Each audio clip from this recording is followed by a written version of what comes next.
Bismillahirrahmanirrahim. Assalamualaikum warahmatullahi wabarakatuh. Alhamdulillah.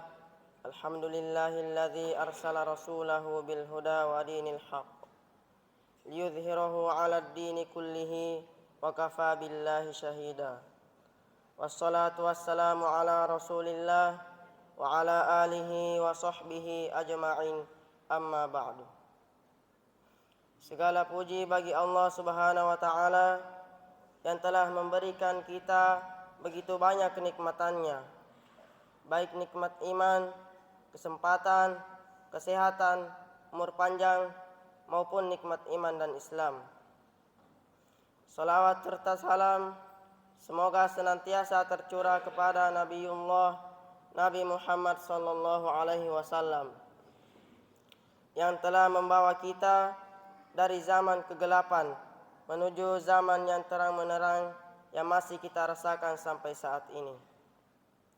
Ma'asyiral muslimin wal muslimat rahimakumullah. Di balik keindahan dalam setiap pertemuan di dunia, ada perpisahan yang kelak akan terjadi, sebab ada kehidupan yang selanjutnya, yaitu kehidupan akhirat. Di sanalah tempat istirahat dan bersenang-senang bagi orang-orang yang beriman dan bertakwa kepada Allah Subhanahu wa taala. Dan di sana pula tempat siksaan dan kesengsaraan bagi orang-orang yang durhaka kepada Allah Subhanahu wa taala. Allah Subhanahu wa taala menyatukan di antara makhluknya kemudian memisahkan mereka. Itulah ketetapan Allah Subhanahu wa taala. Sebab setiap makhluk yang diciptakan oleh Allah Subhanahu wa taala semuanya akan binasa. Sebagaimana firman Allah Subhanahu wa taala yang berbunyi, kullu man 'alaiha fan. Setiap yang ada di atas bumi akan binasa. Wa yabqa wajhu rabbika dzul jalali wal ikram. Tetapi wajah Tuhanmu yang memiliki kebesaran dan kemuliaan tetap kekal. Quran surah Ar-Rahman ayat 26 sampai 27. Dari ayat ini semakin jelas bahwa semua yang diciptakan oleh Allah Subhanahu wa taala semuanya akan binasa. Apalagi hanya ciptaan manusia. Sekuat apapun itu, sehebat apapun itu, semuanya akan binasa. Jadi satu hal yang harus kita yakini dalam kehidupan dunia yang sementara ini adalah kita semua akan kembali kepada Allah Subhanahu wa taala. Kita semua akan meninggalkan segala sesuatu yang ada di muka bumi ini. Harta, rumah, jabatan, kedudukan, anak, istri, bahkan pakaian yang menempel di tubuh kita saat ini. Ma'asyiral muslimin wal muslimat rahimakumullah. Dari sahabat yang mulia Sahal bin Sa'ad radhiyallahu anhu, ia berkata, malaikat Jibril datang kepada Rasulullah sallallahu alaihi wasallam lalu berkata, "Ya Muhammad, wahai Muhammad, ish ma syi'ta, hiduplah engkau sesukamu, fa innaka mayyit, karena sesungguhnya engkau akan mati. Wa ahbib man syi'ta, dan cintailah siapa yang engkau cintai, fa innaka mafariquh, karena sesungguhnya engkau akan berpisah dengannya. Wa'mal ma syi'ta, dan berbuatlah engkau sesukamu, fa innaka majziyun bihi, karena sesungguhnya engkau akan diberi balasan dengannya." Hadis riwayat Tabrani. Kematian itu tidak ada yang tahu kapan datangnya.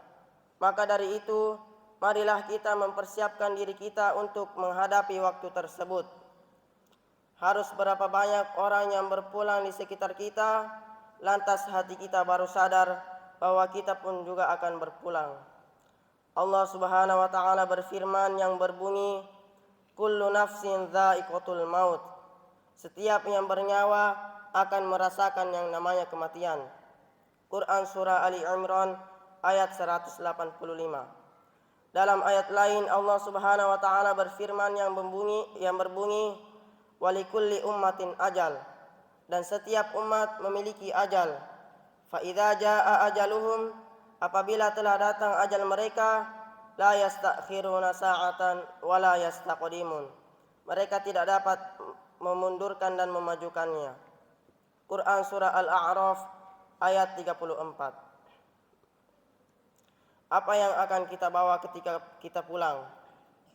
Perjalanan pulang ini merupakan perjalanan menuju tempat yang dimana kita akan tinggal dan menjadi penduduk di dalamnya untuk selamanya, yaitu akhirat.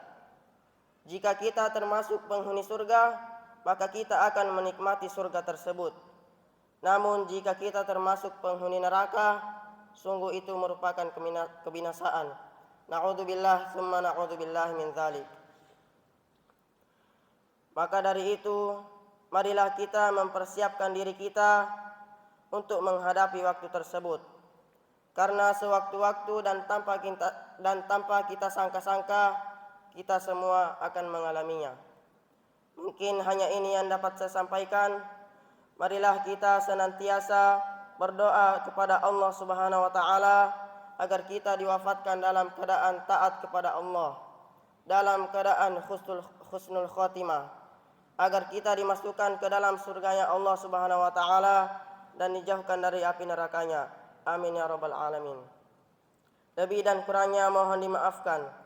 Kalau ada salahnya, itu datangnya dari diri saya pribadi. Kalau ada benarnya, itu datangnya dari Allah Subhanahu wa taala. Wabillahi taufiq wal hidayah. Wassalamualaikum warahmatullahi wabarakatuh.